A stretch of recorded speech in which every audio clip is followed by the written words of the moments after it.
Welcome back to the Ultimate Fan Chat. This is episode 15, and it's a review of UFC on Fox Calgary or UFC on Fox Alvarez vs Poirier 2 or whatever you feel like calling it today. Anyways, my name is Chris. Just below me is Pretty Pete. Hello. Okay, so let's get into this because we don't want to have this being like another 30-minute video because I can't imagine many people want to watch 30 minutes. Let's try and keep it a bit short. Okay, so we start off from the very bottom. Devin Powell. Man, I can't say these names. You want to help me out? Can you say them?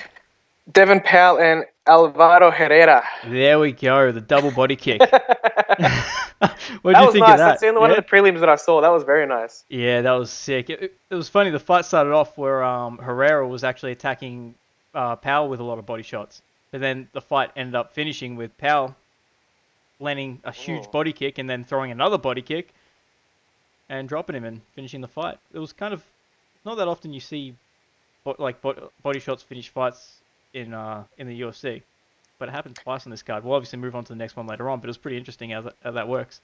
I enjoy them just like in the same way that I enjoy fights getting stopped or near stopped by leg kicks. Yes, leg kicks are sexy. It's something different. It's just something different. You don't see it all the time, and it's just very interesting. Actually, if you want to see some good leg kicks, go watch the contender series from last week, not this week. Mm-hmm. I'll find the names of the guys after we finish, but yeah. But you gotta watch. There was some sick leg kicks in that. Okay, moving on. I didn't watch Ronda Marcos and Nina. And me either. Something off. I watched Dustin Ortiz though. Answer off. That's it. Yeah. Dustin Ortiz. That was good. It's always good seeing Dustin Ortiz fight. He's always exciting, and as I kind of expected, he won. He only loses against the top 8, top 5 guys. So yeah, that was a good win for him. A finish as well, quick finish, which is always good for flyweights because a lot of their fights go to decision. So when they start finishing fights, it kind of like builds their name up a bit. Alexis Davis lost because, man, these jiu-jitsu chicks, they got to learn some takedowns because she was just pressuring, getting punched in the face the entire fight. The fight. That woman's in the other one that she fought in line for a title shot soon, isn't she? That Chikagian, however you say it. She's getting close, apparently. At that record, well, yeah, pretty much. She said 3 wins in a row. Not bad. Her last loss was to Liz Carmouche, and that's her only loss. So yeah, probably in line for a title shot. Flyweight, isn't it? Yes, women's flyweight. So we need strawweight by accident. Women's flyweight. Yeah, that fight was... that's that new division. So yeah, she could be pushing herself up there. Especially beating a name in Alexis Davis. I mean, she fought for the title. It may have been a 15-second fight, but she still fought for the title. Very close. Anyway, that was the one that Rowdy stopped with the body shot, wasn't it? Yeah. No, that was the one Rousey took down, got into a side control scarf hold position, and just it became like an Instagram. Because it was short enough to put on Instagram, or not Instagram, something. It was just a really short Vine or something like that it was. Yeah, it became like a Vine because it was such a short fight. Okay, then John McDessie and Ross Pearson. Oh, man. You didn't watch that, did you? No, I didn't.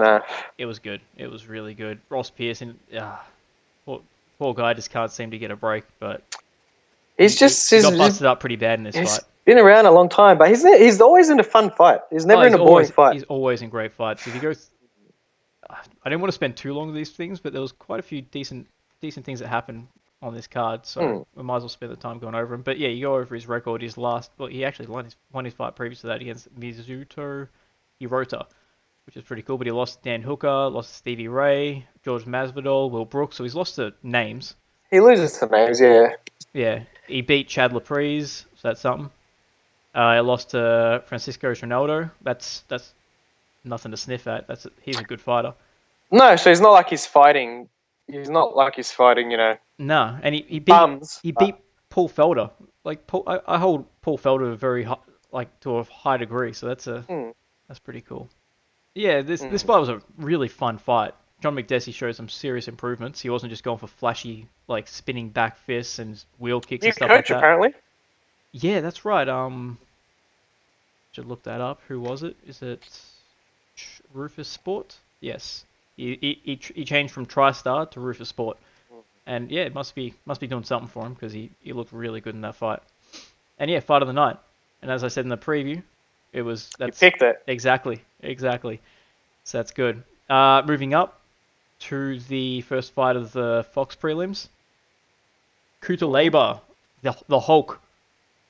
Yeah, that was just... It's always fun watching him. He kind of just manhandled his way to a victory. He had some rough moments, but manhandled his way to a victory. I don't have too much to say about it. He called out Cormier. He called out Cormier after that. Yeah, I didn't see the fight, but I saw the call out. That was kind of weird. It's like, what? Didn't you lose? You've only won 2 fights in a row. Everyone's going to call Cormier. Any guy that wins in the top 20 at light heavyweight's calling him out. He lost to Jared Cannonier, so it's like, okay. Yeah. As you said, everyone's going to be calling him out because the light heavyweight division is so open, as we spoke about in a previous video. All right, moving on. Oh, this is submission. I didn't even watch this fight. Oh, my bad. Okay, these next 2 fights. Oh, I saw the armbar from Makachev. It was, what do you think? That's all I saw was the armbar. It was the type of fight where once it hit the ground, it took him, a couple of minutes to sort of get his game plan on. But once it was on the ground, it was pretty much just a matter of time. He got the nice armbar on Cajun Johnson. Fair enough. Yeah, that's about it. It wasn't much in it really in the fight. Once it was on the ground, it was finished.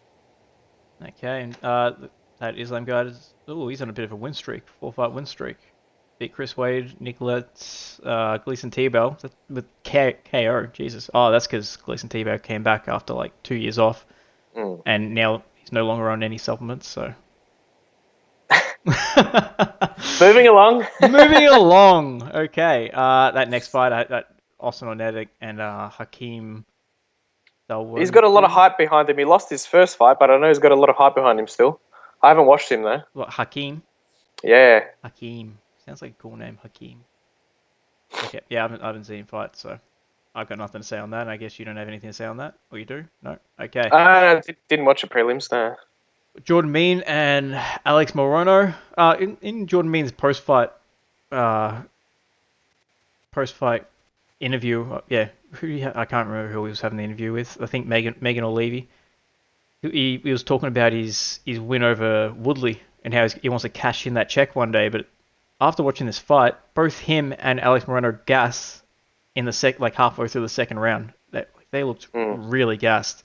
And Alex Moreno is supposed to have a black belt in jiu-jitsu. We kind of just held on to Jordan Mein off his back for the majority of the fight. Which you find a lot of now, don't you? Yeah, it seems like all these black belts, they seem to get their black belt, but they must be very good on top, but they don't really get tested on their back because it doesn't seem like he didn't know how to get back to his feet. Normally that you'd work for an underhook and start getting to your knees because that all. I don't want to get to the Dustin Poirier yet, but normally what he does, which is something that in jiu-jitsu you kind of frown upon, but he turns, gives away his back, gets to his knees, and then runs to the cage and finds his way back up. He wasn't doing anything like that, so he kind of just got control for the majority of the fight. He tried to lock in a couple of guillotines that weren't even close, but Jordan Mein seemed to have the fight he controlled the fight standing, controlled the fight on the ground. There was nothing that Alex Moreno could have done, but yeah, they both looked really sloppy by the time it got halfway through the second round. So I don't know when he's talking about cashing in that check to fight Woodley again because he lost a split decision to him a few years ago, or quite a few years ago. Force. Yeah. He doesn't want to cash in that check, man. Don't cash in that check. Not yet, anyway. No. You got a long ways to go. But he's 29 now, and he took 2 years off. I don't really see much upside for him. If he's struggling against a guy like Alex Moreno, he's probably not going to fight for the title anytime soon, especially in a stacked division like that. All right, so moving on to Alexander the Great. I'm pretty sure he calls himself Hernandez, yes. And Olivier Aubin Mercier. Aubin Mercier. Yep, I should get you to say the names. Why am I going through these? I struggle so bad. Do you have anything to say about this fight? I watched a little bits and pieces of it. He's good. I mean, he knocked out Benil Dariush real quick, and this fight we saw a full 15 minutes from him. He's a powerhouse. Is probably the main takeaway I've got from him. He's jacked, he's barrel chested, but he's a powerhouse. It was, Aubin Mercier is a very strong dude, very imposing guy, and Alex Hernandez was sort of able to outplay him at his own game. Really, I found in that fight. Yeah, it was good because as I was saying in the preview, it's going to be interesting to see if that flash knockout he had against Dariush was just a lucky shot, which maybe it was. It still could have been. It's hard to say anything's a lucky shot because if you throw it, it's not lucky. You threw it. But you know what I mean? It's like, was it kind of like a little bit of luck and timing all mixed together? But then he's come out in this fight and he barely like tried to strike with Mercier. He wrestled him and took him down, and he Just sort of controlled. imposed his will on Yeah, him. he controlled the grappler throughout the entire fight. So it's like he's really showing that he does have the ability to move up the ranks. So he really is someone to look at. So yeah, that's pretty cool. Plus, as I think you were saying just before, he's jacked. He's jacked. He's just, and he seems sort of disproportionate. Like his chest is just he's got this huge massive torso. his whole torso is he doesn't have huge. small legs, but his torso still looks just huge in comparison. And he's lost one fight years ago back in 2013, but since then he's gone on a 8-fight win streak. That's pretty good, and he's fought his way into the top 15 with relative ease. That's cool. It's always good. So it's always good to see these contenders come out of nowhere. I find that kind of fun, and because he's jacked, the UFC will definitely get behind him. Yeah, and he can talk. When he was on the mic talking, he's got a bit of a brain behind him, so it's someone that they won't be afraid to put in front of the mic. Well, he knows who to call out. He knows where he stands in the rankings. He's not over ambitious. Yeah. So it's good. He said he's going to be fighting for the title in 2020. That's a good 2020. Yeah, so he's giving himself 2 years. Yeah, I like it. Definitely someone I can get behind. I think definitely someone I can get behind in the sort of. Yeah, well, if we look at the rankings, who's he going to fight next? So he's at 13 now. Anyone from 8 to 13, really? Let's see. 13. I guess he could fight Chiesa next. Just give Chiesa one more loss before he leaves. How is Justin Gaethje 7th? Story for another day, I guess. Yeah, well, he's fun. Yeah. We know what these rankings are about. They're not necessarily about who should fairly be where. That's true. Okay. So, yeah, Alex and I reckon give him Chiesa. Why not? Why not? Or give him the loser of Gaethje and Vic. Vic? Because you don't want to because the winner of Gaethje and Vic, they don't want to be fighting someone below them. Yeah, they want to fight someone above them. They'll be going to the middle of the pack fight, middle of the top 10.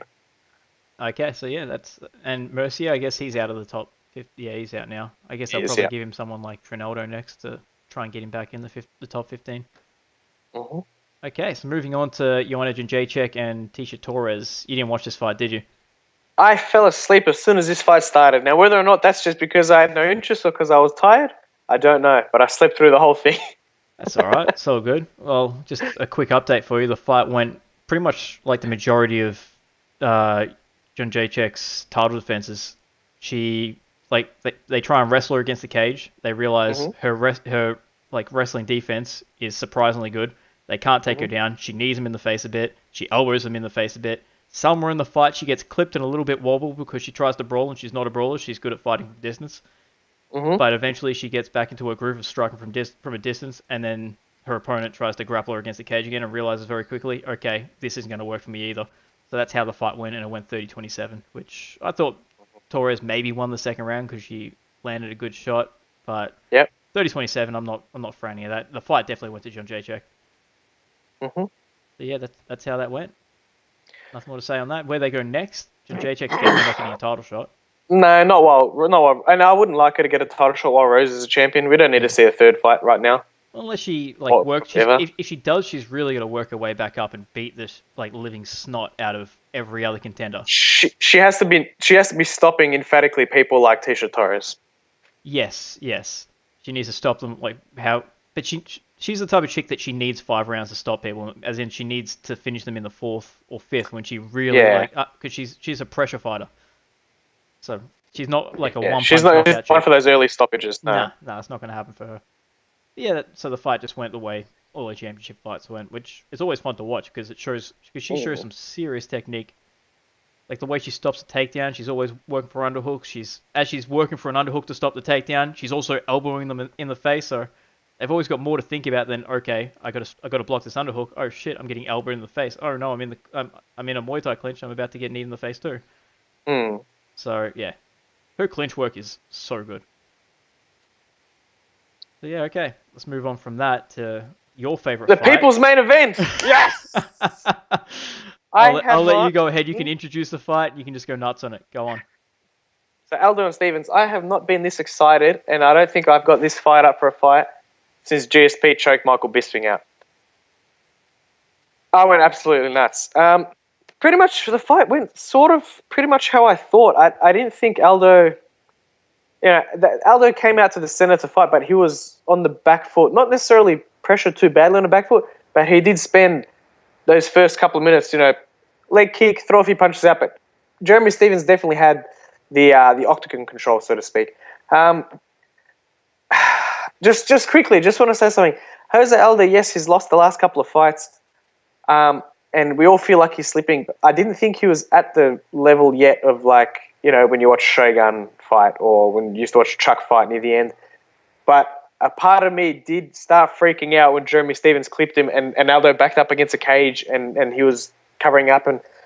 But on the second and third watch of the fight, he didn't appear to be as hurt as I initially thought the first time, He was bobbing and weaving, eyes straight ahead of Jeremy Stevens. His hands were up. He didn't actually take as much damage as I thought. They were clean shots, obviously, especially in the center of the cage just before that when they were trading. But, man, the balls on Aldo to just start, he was in danger, obviously. He might not have been clipped as bad as I thought, but he was still in danger. And to just sit in the pocket there with Jeremy Stevens and trade, I was just like, man, that guy's a man. That is a ballsy MF right there, man. And when he hit that body shot, I heard it watching the TV, but it wasn't until I saw Jeremy Stevens step back and drop. Man, I got off my couch and I was like, yes, yes. I actually a part of me thought Jeremy Stevens might survive until he rolled onto the knees. And I know he complained of an early stoppage, and some people have said it's an early stoppage. I don't see what he was going to do from there. He was still quite incapacitated from the body shot. He had eaten 2 clean hammer fists. What else? I mean, how many times does Aldo need to hit him to stop the fight? So very fair decision. And it was nice to see how much the win meant to Aldo. I thought before the fight maybe he wasn't, with the talk of retiring once his contract's up. My main concern, as I stated in the previous show, was where is he at mentally? Now, he stated after the fight that he wasn't super confident coming into this fight, but it's still quite relieving to see that reaction to show that it does still mean the world to him. So very, very happy Jose Aldo fan, as a lot of people were online. I mean, even people that aren't necessarily Jose Aldo fans can see, if it means that much to a guy, and it is a big victory. Jeremy Stevens was a surging contender. It's just one of the nice things to see when you watch MMA, how much a win like that can mean to a guy that was at the top, had some lows, but, he's still there. So that's my take on it. Cool. Yeah, yeah, you were definitely excited for that. I was. Man, I don't have much more to add to that. I obviously picked Jeremy Stevens. I thought he... And I picked Aldo. I got it. Yeah, I picked Aldo as well. Both you and Dan... Oh, we forgot to mention, unfortunately, Dan couldn't make today, but he will be in the next chat. Don't worry, all you Korean fans out there. He will be back. I picked Jeremy. I kind of expected him to not be as slow as he looked in there, but obviously I underestimated the speed of Aldo. He's clearly still very, very fast. And Jeremy couldn't really land much. There was a bit of a leg kick battle in there for a small. The fight went for how long? The fight only went 4 minutes, 3.5 minutes, 4 minutes. 4 minutes 20. Yeah. So yeah, there was a small section where they were having some leg kicks. I'm like, oh, this could be a bit of fun. But ultimately, Stevens he just couldn't land much on him. As you said, when he backed Aldo up against the cage, he wasn't really landing much. Aldo had when Aldo is fresh, he's almost, unless you're like a McGregor, he's almost impossible to do anything to. Because he's got such fantastic boxing and head movement. It's just... He struggles against the long guys, like we were saying in the preview, your McGregors and your Holloways. The guys his size, I favour him over every day. Yeah, and... Well, Jeremy seems... He looked a lot bigger. Than Aldo. But obviously, he's not long and rangy. He's just a power puncher. Yeah. But he's a well-rounded fighter, just obviously not on the level of Aldo. And Aldo did brawl with him. Aldo gave him every opportunity to beat him. He did. But he just didn't have enough to win.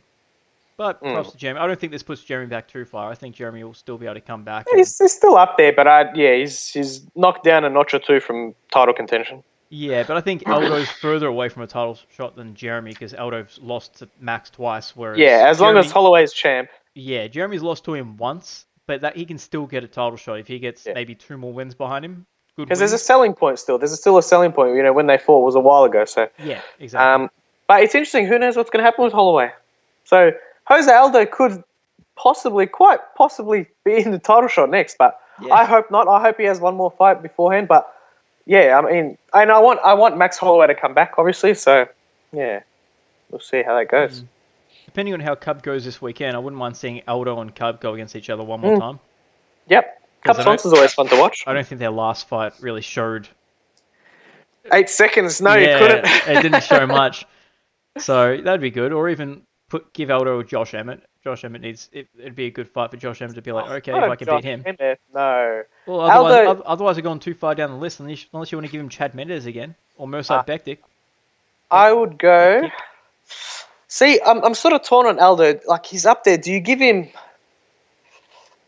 You wouldn't give him Frankie Edgar again, even though Frankie Edgar is going to fight. You wouldn't give him Frankie Edgar again, but I mean, I don't want Aldo to be in a position where he fights up and coming guys that can make a name off him. If he's going to lose, I want him to lose the guys that are at the top. If you get what I mean. Yeah. Well, I guess if Moicano beats Cub Swanson, I guess you could give him Moicano, unless he doesn't like to fight Brazilians. Yeah. I don't know. It'll be interesting. I think it all really boils down to what happens with Max Holloway. How long is he out for? Is he coming back even? Yeah. You know. Well, it seems Max Holloway's gone. I watched an interview with him today with Luke Thomas, and he seems as though he's on a good track to coming back. And it doesn't seem as though, like, a few things came out saying that he had a stroke. He didn't have a stroke. A few things came out saying that it was weight cutting issues. It wasn't weight cutting issues. And he said it wasn't weight cut either. I think was it concussion or he said he hadn't been hurt in training whatsoever. It's just something happened with his body. He doesn't know what it was. So that it could be something bigger that we don't know. We'll find out later. But he, according to him and he says the doctors say he will be fighting again this year. So there's no according to him, there's no reason to worry. He will be back and he'll be just as good as he was previously. So him and Brian Ortega, they've still got their date to come up sooner or later. So them two are taken out of who Jose's going to fight. Yeah. Who knows? Also, Jeremy Stevens, who do we put him up against next? I guess give him Bektic. Give him, Bektic or probably Bektic. Why not? He deserves a decent fight. Bektic or Chad Mendes? Oh, Chad Mendes, that'd be nice. See, Chad Mendes is another guy I don't see losing to anyone. Like, other than the top three, like Max Holloway, maybe Ortega, and Aldo. What about Alex Volkanovski and Jeremy Stevens? Ooh, or is that too much for a drop? He didn't drop very far. He's still ranked at 4, unless the rankings haven't been fixed yet. I don't know if they have or not. Yeah, so... I don't see why he would have dropped. Josh Emmett's not going to overtake him, and Chad Mendes isn't either, so I think it must be updated. Yeah. It might be a bit too far down, but Bektic, either Bektic or Volkanovski, one of them two. I like either of them. Okay, now let's move on to the main event because we are at 23 minutes. Dustin Poirier and Eddie Alvarez. Did you want to went pretty much like we said. We went pretty much like we said. Now, I actually started the fight wanting Eddie Alvarez to win. I just like Eddie Alvarez. But as the fight went on and just the things he was doing were really starting to annoy me. And I actually, by the end of it, I was happy Dustin Poirier won. When Dustin grabbed the guillotine and first Alvarez is holding the cage to keep himself up. And I just like to say, Mark Goddard did a fantastic job refereeing this fight. So he holds the cage, one violation. When they hit the ground and the guillotine was on, he's grabbing Poirier's ear. I don't know if he's trying to give him a wet willy or what. But that's violation too. And then you've got the 12-6 elbows in the second round. How's that for karma? I mean, he will say what it was. It was cheating. Whether or not he did it intentionally or not, it's cheating. He's breaking the rules. And 20 seconds later, he's TKO'd. I don't know if you saw it or not, but there's actually a video, and Mark Henry, Alvarez's coach, has actually come out and said it's on me. There's a video showing from the other angle where Eddie's mounted Dustin Poirier, and he looks over at the corner, and Mark Henry's doing this motion, and Alvarez is still looking at him. He does it one more time, and then that's when he did the 12-6 elbow. Now, I know it's not on a head. It was on a shoulder. It probably shouldn't be illegal, but it is illegal. You can't do it. And it just, if that's possibly the unintentionally worst advice I've ever seen a corner give a guy, just based on what resulted directly after that move. Yeah, that was bad. Eddie Alvarez has been fighting for how many fights does he have now? Let's have a look. So he's total fights. He's 36 fights in, and he's still making mistakes like that. That's 2 fights with Dustin Poirier in a row now that he's fucked up. Sorry for swearing, but it's and that's what Daniel Cormier said as well. He's like, the guy's been around for a long time. How does he keep making these mistakes? I don't know, just brain snaps. It's like in the first fight, I get it. His head was completely rattled because he had been almost knocked out previous to throwing that knee. So I can kind of get that. Maybe he wasn't fully aware of what was going on, but he was fully aware of everything while he was making these fouls in this fight. So it's always hard to call someone a dirty fighter, but he was a dirty fighter in this fight, 100%, because he made 3 infractions. Yeah. And surely, as we all know, 12-6 elbow is kind of stupid because you can't throw a 12-6 elbow from top to bottom, but if you just put an angle on it, it's all good. You can throw it. So it's a really dumb rule, but it is a rule. There's plenty of everyone knows it. It's not like they're not told that all the time. Yeah, and even if your coach is saying to throw it, I mean, your coach isn't forcing you to do it. He hasn't got a gun to you saying, do this. You should know by now, don't do it. And Mark Henry, he's a really nice guy. I've seen him in a lot of interviews. He takes full responsibility for every loss that any of his fighters have. So I'm not going to put this on him. Surely, I haven't seen the video. I heard an audio of him saying throw an elbow. Yeah. I didn't see a visual of him doing the up and down. He's doing it. He's doing it like this. I mean, I think there's responsibility there from both. I mean, Eddie Alvarez should know, but in the heat of the moment, he's just sort of focused on keeping Poirier down. He's losing the fight. I think he lost the first round and was losing the second round at the time. And, you put all your trust in your corner. You trusted his corner and they led him the wrong way. That being said, that doesn't excuse the first 2 infringements. So, no, I don't know. Eddie Alvarez needs to have a look at the rule book. Definitely doesn't. But Dustin Poirier, man, keeping that composure, after all those fouls, he didn't really complain once. Even after the 12-6 elbow, it's like, hit me on the shoulder, I'm good. He wasn't complaining about, I'm in mount position, no, get me out of this position and call the foul. Yeah. He was like, nah, man, I'm sweet. But one thing I did kind of underestimate in this fight was Eddie Alvarez grappling. He took Dustin Poirier down pretty easily in that second round. I think he took him down twice. He took him down the first round, and that's when the guillotine was on. And he was doing the wet willies and grabbing the cage, which, he was grabbing the cage so tight that Mark Goddard had to literally grab his hand and rip it off. He had to pull his hand out. He knew what he was doing. It's just really annoying. But he was able to take Dustin Poirier down. Dustin Poirier, as he was doing what I previously mentioned, he gives his back, gets to his knees, and then runs to the cage and gets back to his feet. And he does it really well. He's really good at scrambling. He doesn't fight well off his back. He doesn't have submissions. He doesn't have sweeps. But he's good at scrambling back to his feet. He's fantastic. He always gives up that back. I don't know how that's going to go against better grapplers. Like guys that specialize in jiu-jitsu. But against Eddie Alvarez, it worked the first time. When he got mounted against the cage, it didn't work for him because obviously he's against the cage. It's a bit hard to turn to you. I was actually quite impressed by Alvarez's ability to keep that forward pressure with the hips and keep Poirier. Yeah, it was really good. I didn't expect him to be able to control him that well, but he did. But obviously when the fight got stood up, Dustin Poirier landed that nice left hand. But I messaged you after the fight. I'm like, he used his jab really well, and then I realized, wait, no, he's southpaw. That's not a jab. But he switched stances during the combination to finish the fight. He switched stances and he was throwing the left hand from the orthodox position, so it threw me off. But so it's still his power hand, but it was just weird to watch. He just switches stances very awkwardly. Dustin Poirier's stand up to me looks just kind of awkward but effective, similar to Rick Franklin. He's pretty clean. I mean, he's a lot cleaner than Eddie Alvarez. No, he's clean. Oh no, he's definitely clean. Just I don't know. I think southpaw fighters just kind of look awkward to me for some reason because it's just reversed. It doesn't look right. Yeah. It doesn't. No, it doesn't. It's like be right-handed like normal people. As you were saying about Eddie Alvarez, I noticed in this fight, his striking it's very similar to like a Vanderlei Silva. He just has his elbows always bent, and he just throw those winging punches. That looks, it doesn't, it's not very effective against guys like this.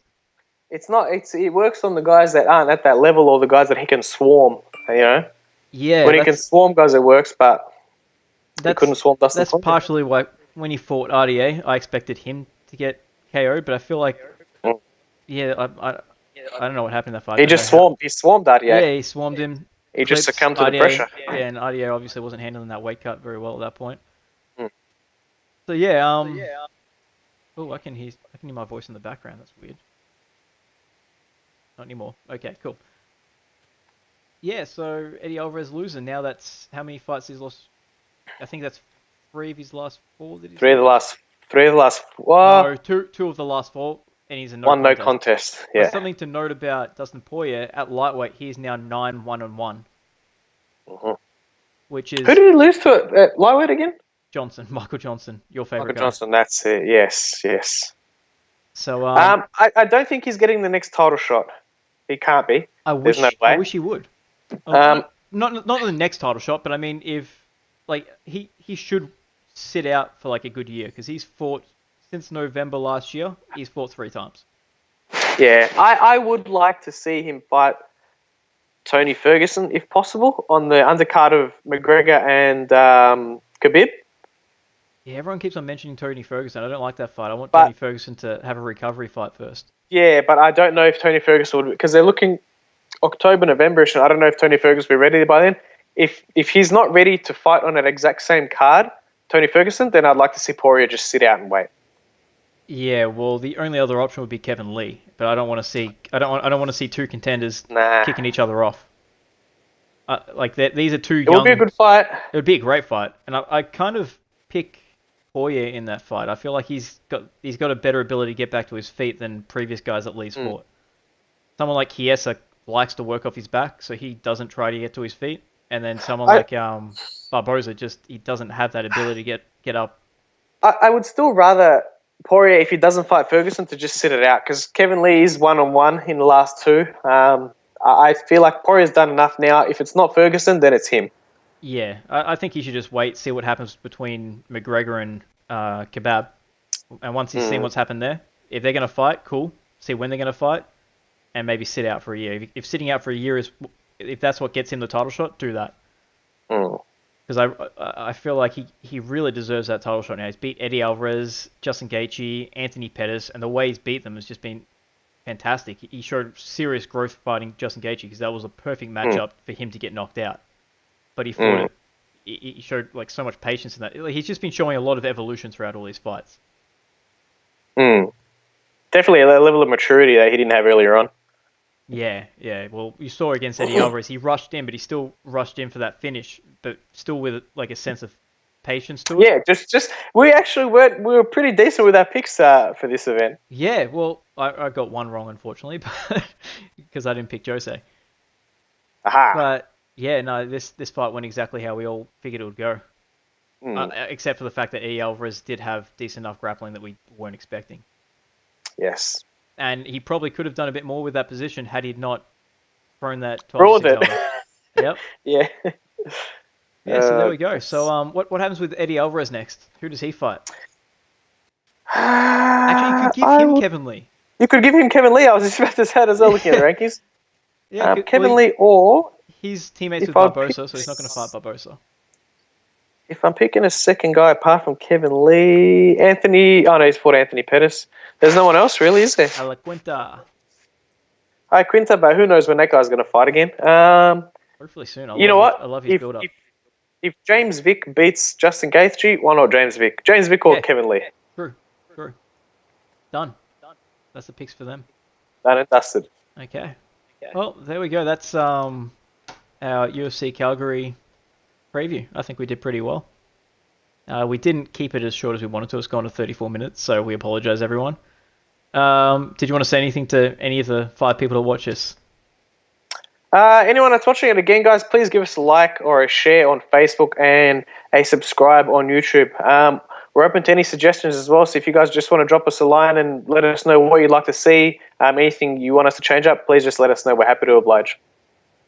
All right. Thank you. Peace out, everyone. Thank you.